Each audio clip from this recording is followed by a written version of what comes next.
Something is changing in our country, and most people feel it before they can explain it.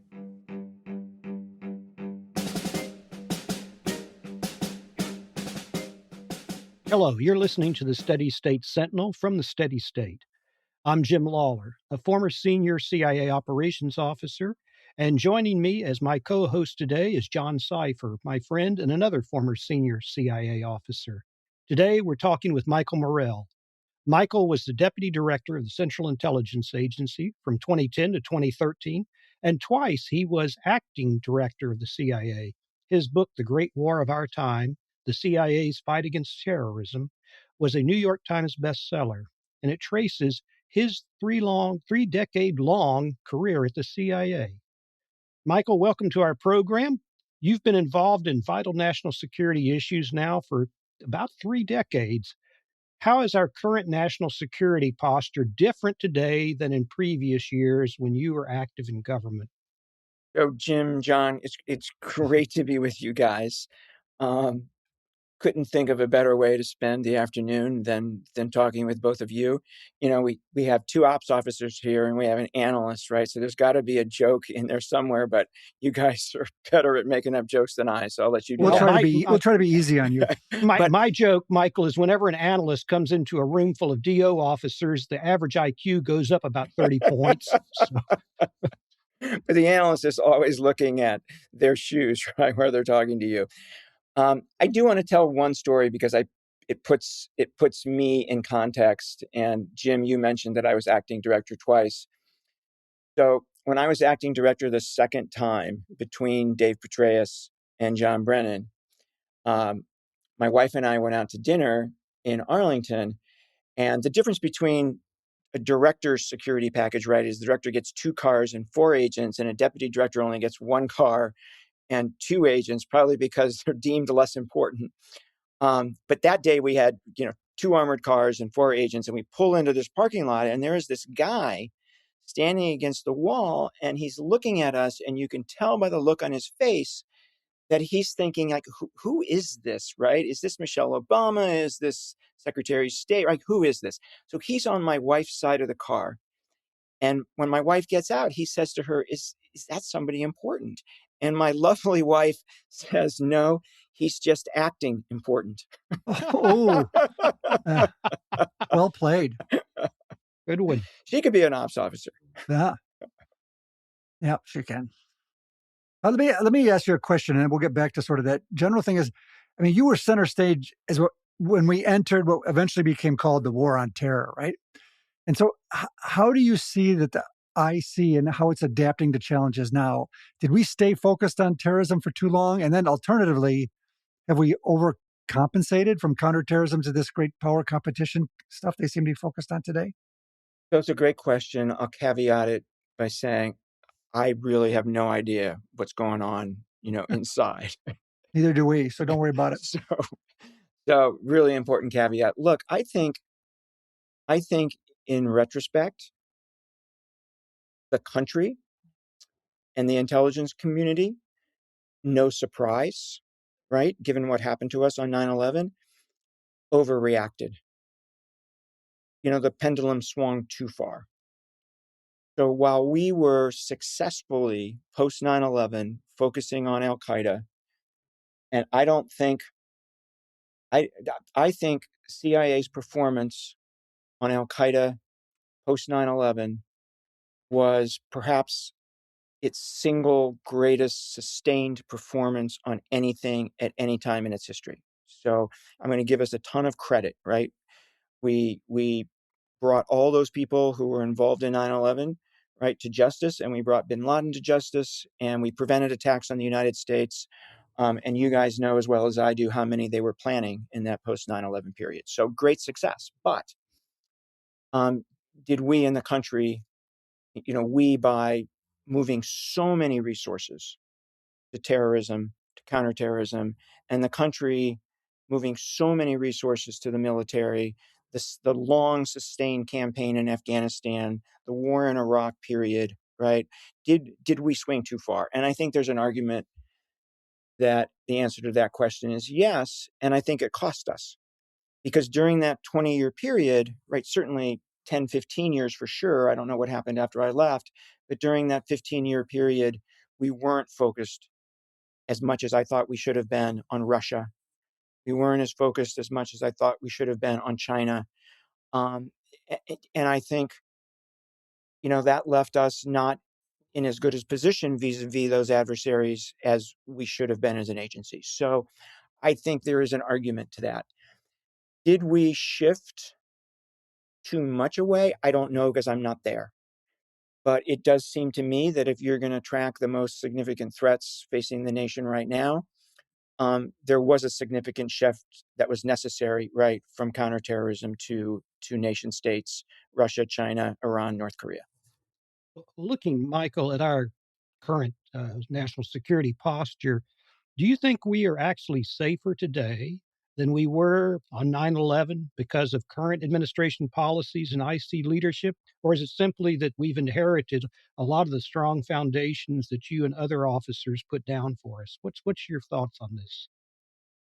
So let me say something about where I think we are as a country with regard to foreign policy and maybe why we're there, and maybe a little bit about how this evolves. So, my strong sense, you guys probably see it too, my strong sense is that we to some extent have joined our adversaries in what is a might makes right world, right? That that we are threatening countries to get what we want, either militarily in the case of Venezuela, or economically in the case of tariffs on pretty much everybody. That we're kind of acting like these adversaries that we've not thought very highly of for a very long time, right? This is the way they act. So why are we there? Is it just the president's approach to things, or is there something deeper? And I think that there's probably two ways that the U.S. can approach the world at this moment. We can't be the single hegemon in the world, right? We simply don't have the relative power that we had when we did that, right? The strength of China, right, is the emergence of China as a great power, right, is the most important reason for that. We can't be that global hegemon all by ourselves. We simply don't have the resources. China's strong, and and we simply can't do that. So it seems to me, we have two choices. One choice is to pull together the biggest group of allies and partners that we can and work with them to sustain, to the extent we can, some sort of global international order that was at least somewhat similar to what we had before, where we're acting certainly in our own interests, but we're also acting in the broader interests of our allies and partners, right? That's one way we could do this. That's what President Biden focused on. That was exactly how he was going to approach these difficult problems in the world. And he built a lot of things, right? He built the Quad in East Asia to try to stand up to China a bit. But you could also argue that it didn't work very well. That the U.S. didn't seem to have as much power as it needed to have to push back on adversaries or even allies. So the best example is Ukraine, right? Biden did a lot. He felt constrained a little bit by Putin's, maybe more than a little bit. He felt constrained by Putin's escalation rhetoric, particularly with regard to nuclear weapons. But he couldn't prevent the Russian attack on Ukraine, and he couldn't dislodge Russia from Ukraine, right? Perhaps Ronald Reagan would have taken a different approach, maybe not. President Reagan was deeply concerned about nuclear war as President Biden was, so who knows? But he wasn't able to resolve that, right? He helped Ukraine stand on its own 2 feet and fight and push back the Russians, and all that's really good, but he didn't dislodge them. And then on Gaza, with an ally, is, he was incredibly supportive of Israel in the aftermath of October 7th, as he should have been, in my view. But when he wanted Netanyahu to ease up in Gaza, he completely failed. He was not able to do that, right? Netanyahu did what he wanted. So this allies and partners thing, really didn't deliver. So I think probably our current approach is rooted in the philosophy, maybe not philosophy, but in the mindset and personality of our president. But it's really the alternative to the allies and partners approach.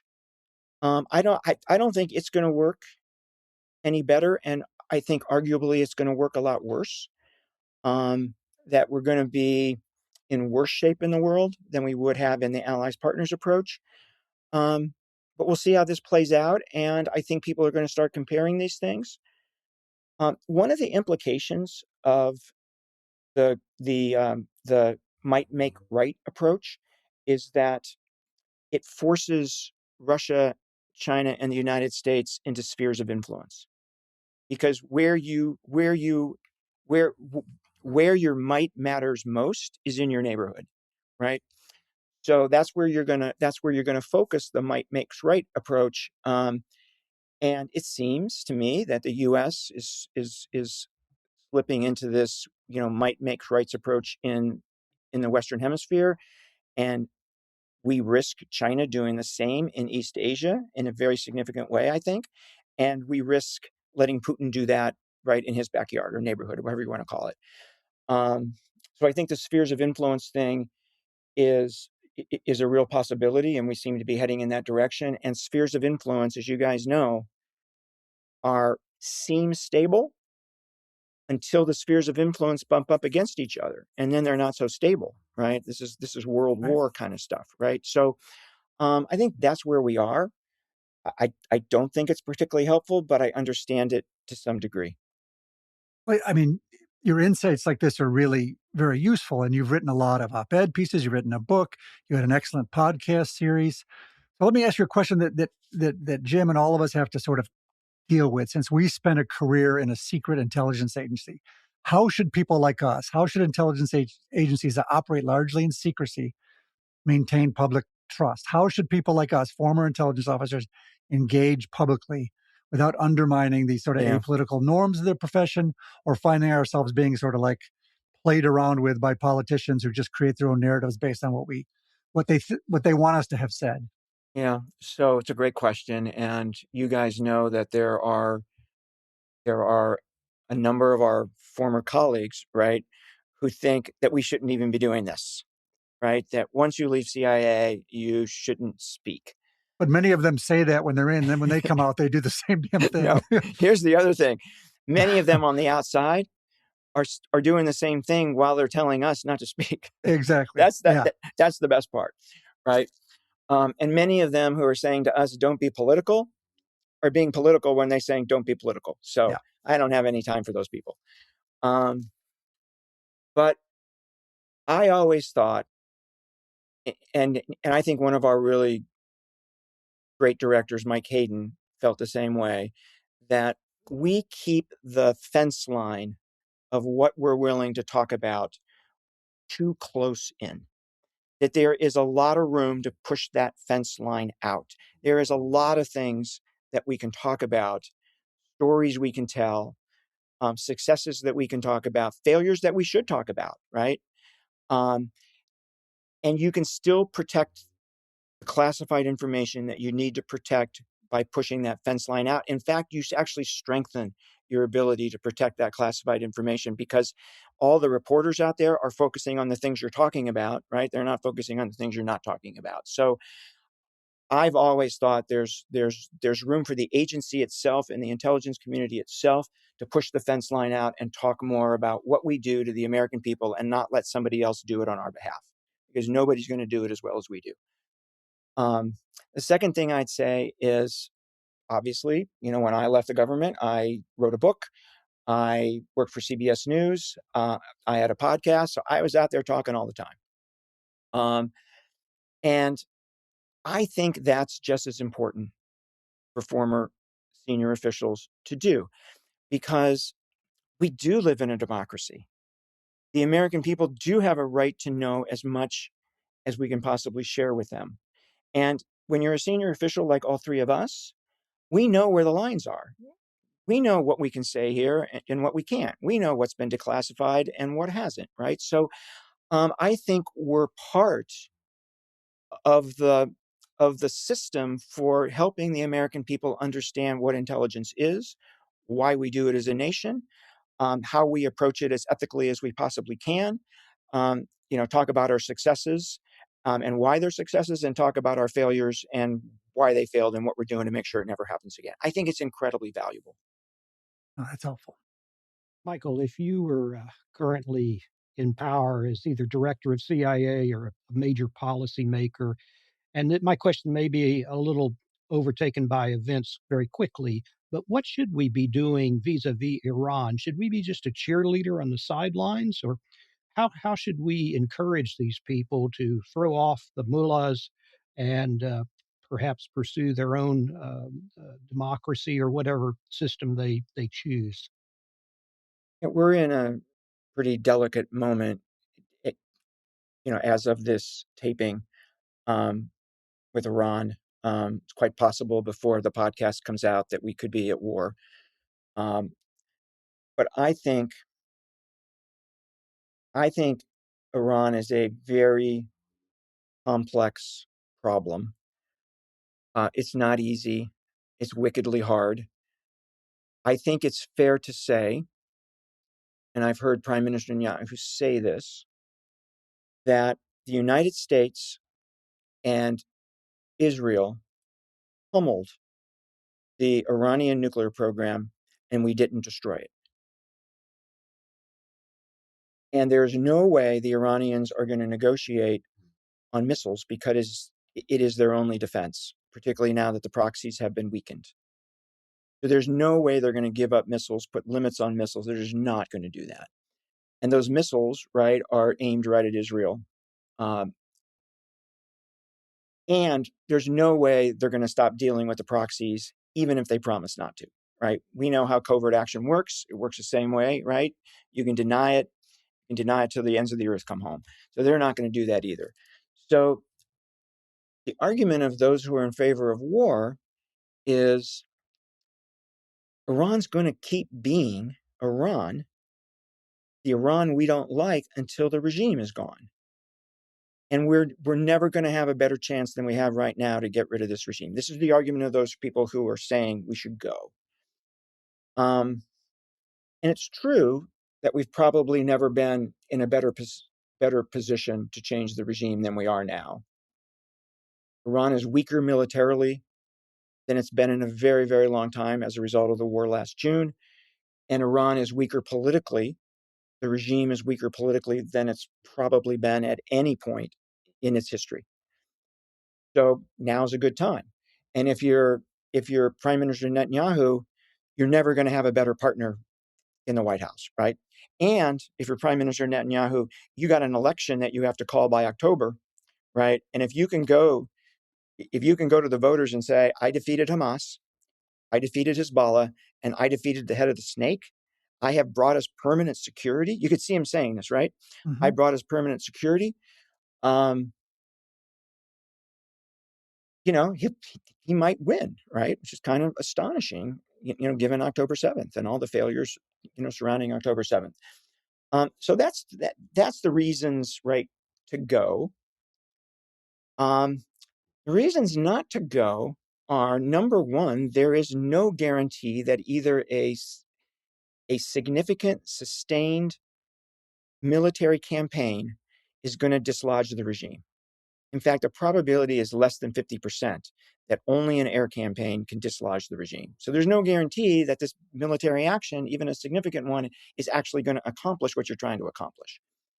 And then the second is, even if it does dislodge this regime, there's no guarantee that the next one is going to be any better than this one. In fact, the most likely outcome, it seems to me, of this regime disappearing, the clerics, right? The clerics who rule the way they rule and with the ideology that they rule with, that resulted, right, in thousands and thousands and thousands of deaths of the protesters you talked about, Jim, that the most likely outcome is the IRGC takes over, right? They got the money, they got the guns, they got the power, they have the know-how. Now, they might cut a deal with Trump because they're not ideologues, right? They're in it for the money. They own all these industries, right? They're in it for the money. They want to sustain that. They might cut a deal with the president visa, the way Delcy Rodriguez has. I was going to say, it sounds a lot like Venezuela. Yeah, so they could do that, but maybe not too. Yeah. The other thing I remind people of is even a truly democratic Iran might not be Iran we like. So this Iranian desire for hegemony in the Middle East, what the proxies are about, it's what the missiles are about, it's what the nuclear program's about, right? That's not a clerical regime thing. That's not an Iranian thing. That is a deeply Persian thing, right? They had 1/3 of the world's population under their control when it was the Persian Empire. They think they have a right to that again, just like Vladimir Putin thinks that Russia has a right to, the Russian Empire. The Shah used to talk openly about his desire for nuclear weapons someday, right? And the father of the current Iranian nuclear weapons program is a guy named Rafsanjani, who was a moderate in this regime. So even a truly democratic Iran is going to be at odds at many times with the United States and our other allies in the region. And I guess the last point I'd make on the why not now, right? Those are all why not nows. The other why not now is the risks are enormous. One risk is that the Iranians are successful militarily either in Israel, killing a large number of citizens, or successful vis-a-vis us in sinking a warship. Remember the Falklands War. Out of nowhere, the Argentinians, had a missile that nobody knew about, and they sunk a British warship, right? Massive fallout in the UK over that. I'm not predicting that because I don't know if they have any special weapons, but who knows? It's always possible, right? The other possibility is that in a significant war, Gulf oil infrastructure gets mixed up in the fight, right? Saudi, Emirati. I don't think anybody wants to have an oil war here, but you never know, right? If the Iranians feel that this is existential to them, they might want to escalate as high as they can go, right? Which is attacking oil and trying to escalate so high that we say, oh my God, and we pull out. They might think that. That could take oil to $250 a barrel, right? In that case, right? Forget about the midterms. Right? It looks like a bloodbath to begin with. So there are massive economic risks, strategic risks, and political risks for the president. So he's got to weigh all this. I guess he's even doing that today, right? But there's an argument for, and there's a strong argument for and a strong argument against.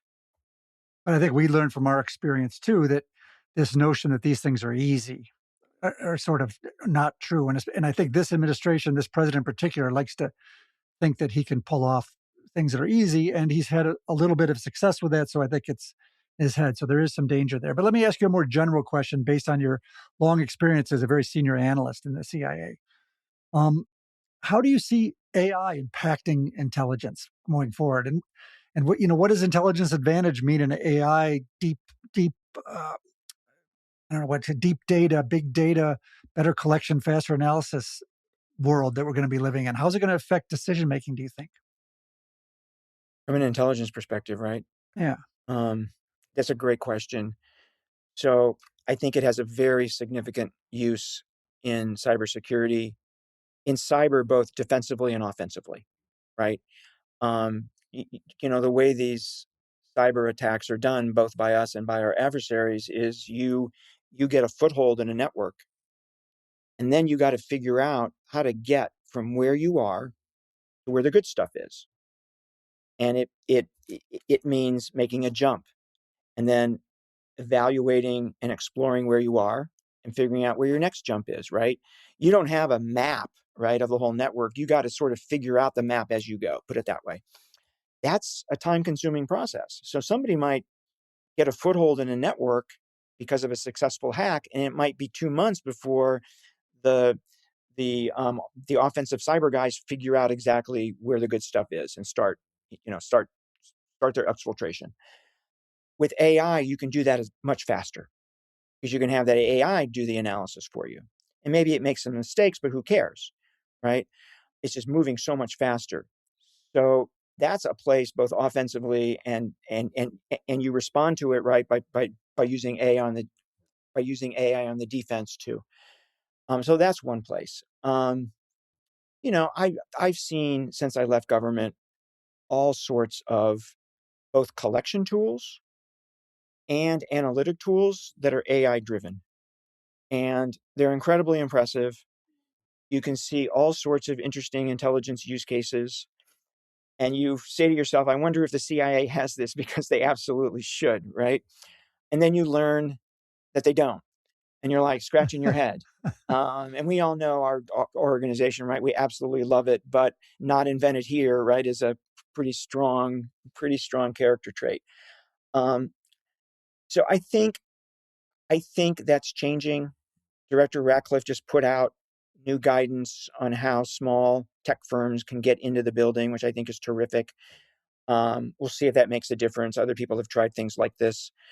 Another attempt at that. I think there's room for both collection tools and analytic tools. They're already experimenting with this stuff inside. So I don't know if it'll affect decision making, right? Operational decision making or analytic decision making, because you have a little bit of time, right?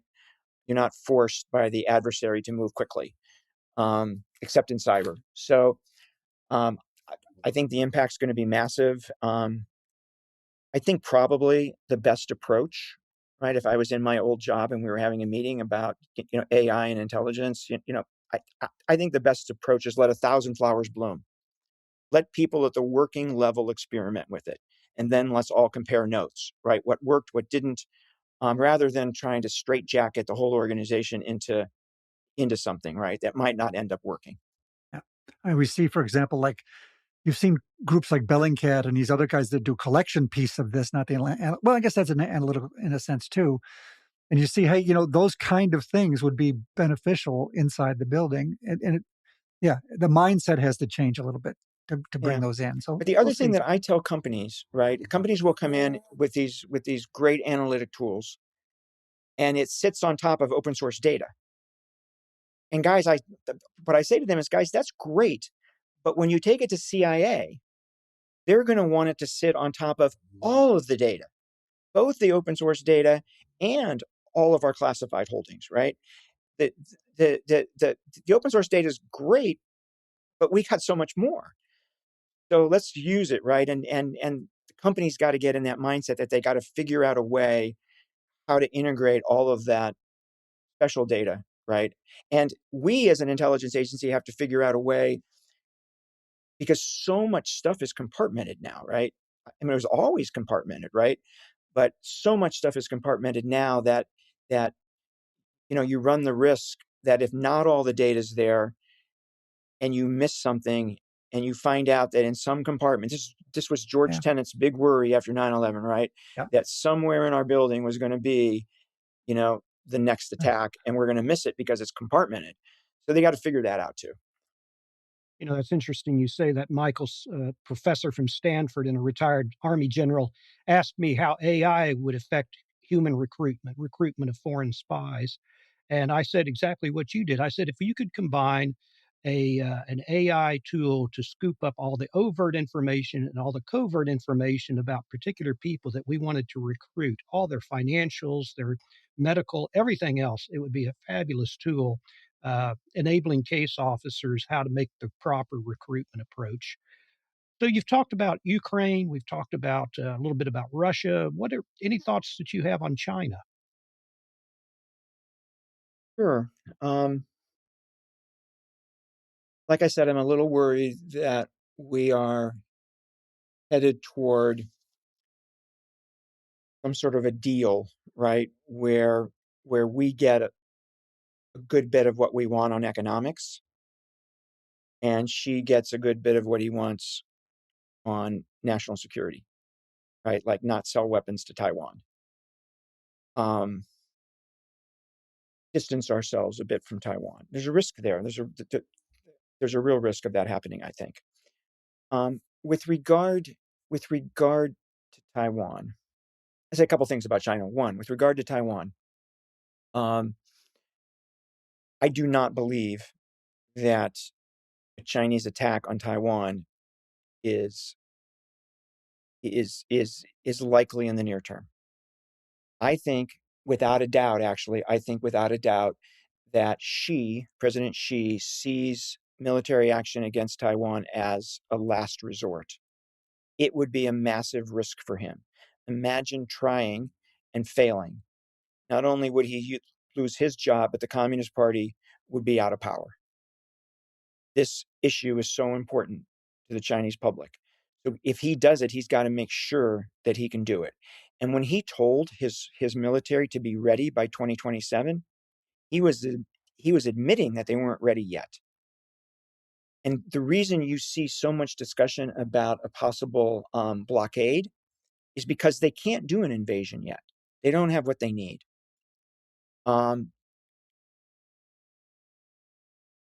So his goal is to build such a massive military force across the straits from Taiwan that a Taiwan president wakes up someday and a U.S. president at the same time wakes up someday and says, "This is not worth it. This is not worth it. Let's find a way out of this. Let's find a way to give China what they want here." That's what she wants. I don't know if that's possible, but that's what he wants. Would he go to war if Taiwan declared independence, or if the U.S. changed its one China policy? Probably, because he would have to. But that's where the blockade might happen. That's why they've been practicing the blockade, just in case. If the U.S. changed its one China policy, China might grab one of those Taiwan islands that is really close to China. That would be an easy grab, and they would say, "Okay, what are you going to do about it?" And in a blockade situation, they would say, "We're blockading you, no weapons in. We decide what comes in and out. And if anybody wants to take the first shot, Taiwan, US, go ahead." So I don't think Taiwan is a near-term issue. I don't think there's any evidence that Xi has given up on his goal of coercing them back into the fold rather than forcing them. Second thing I'd say is that look, we got a lot of problems here, right? For sure. China's got a lot of problems too. A lot of problems. They got a massive demographic problem. The number of workers per non-worker, is falling rapidly. That is a real economic problem. They are massively in debt. They overinvested. There are so many buildings in Beijing, for example, that there's nobody in. There are so many factories that are idle because they simply overinvested. This is what Japan did that got Japan into so much trouble. They also have a leadership problem. And here's the leadership problem. China had figured out how to have an authoritarian government, which they need, right, for the Communist Party to stay in power, but having a change in leadership every number of years. That's actually brilliant, right? You have a change in leadership, so you get fresh ideas. Not only the leader has fresh ideas and new energy, but the people they bring with them, right, have fresh ideas, more creativity. But by Xi making himself leader for life, there's a real risk of sclerosis in Chinese policy going forward. I think you can actually see that a little bit. And that is not in the long-term interest of China. So that's a downside. The other downside, right, is that the other problem they have, Xi became so fearful of the Chinese who were getting rich because of capitalism, that he shut down economic reform and actually rolled it back because he was afraid of those people, the political power that they would get by being rich. He actually saw a couple of individuals who he focused on. And by turning off economic reform and rolling it back, you undermine Chinese growth. All of that Chinese growth we saw over the years, those really high rates of growth, wasn't because China's socialist communist model was a good, was a great thing and a successful thing. It's because they unleashed capitalism, right? It was pure, unadulterated, pure capitalism that led to 400, 500 million Chinese being lifted out of poverty. And he said, can't do that because the political consequences are too great. So they got their own set of problems. And they don't have immigration that really can fill it, the demographic thing. Exactly. And so, yeah. So listen, you've been really generous with your time. We generally try to keep these sort of at a short rate with us. So I know you're not doing the podcast anymore. I mean, we and our listeners will be on our lookout for your writing and the things you're saying. But is there anything you'd like to tell us that you're thinking about, working about, or family businesses you could tell our listeners about? No family businesses. What I will say is, I think it's great that you guys do this. Because wait, you're not going to hack the bookstore? No. Okay. All right. Good. All right. Good. All right. It's a go ahead. Bookstore. It is good. That's what you meant by family business. Yeah. I thought you meant other things. Yes, Middleburg Books, my wife's bookstore, Middleburg, Virginia. It's fantastic. She's built an incredible. I have no responsibility in this. I carry boxes when necessary. She built something really special. Thank you. But the last thing I wanted to say is if you spend any time at CIA, you know that the vast majority of people there are amazing Americans who are working really hard for the security of their country. And that's you two, right? And they see that. I listen to your podcast, right? They see that every week. So I think it's really important that you do this. And to those people who think we shouldn't be talking publicly, Thank you, Michael, for those kind words. And thank you especially for this very interesting discussion, for joining us today. So if you like what you heard on today's show, please subscribe to the Steady State Sentinel wherever you get your podcasts, and give us a 5-star review on Google if possible. These subscriptions and the 5-star reviews help us get the important content to the widest audience possible. The Steady State Sentinel is for you, our listeners, and we want to hear from you. So please stay informed, stay engaged, and join us next week for another episode of the Steady State Sentinel. For the Steady State Sentinel, I'm Jim Lawler, still standing watch. Thank you for listening to the Steady State Sentinel podcast. Don't miss out on more insights and exposés from America's premier global security experts. Also, subscribe to our Substack at substack.com/@steadystate1 and follow our social media, and join us right here next week for another exciting edition. The Steady State is a nonprofit organization working to sustain our democracy and national security. Join us and support our mission by visiting www.thesteadystate.org.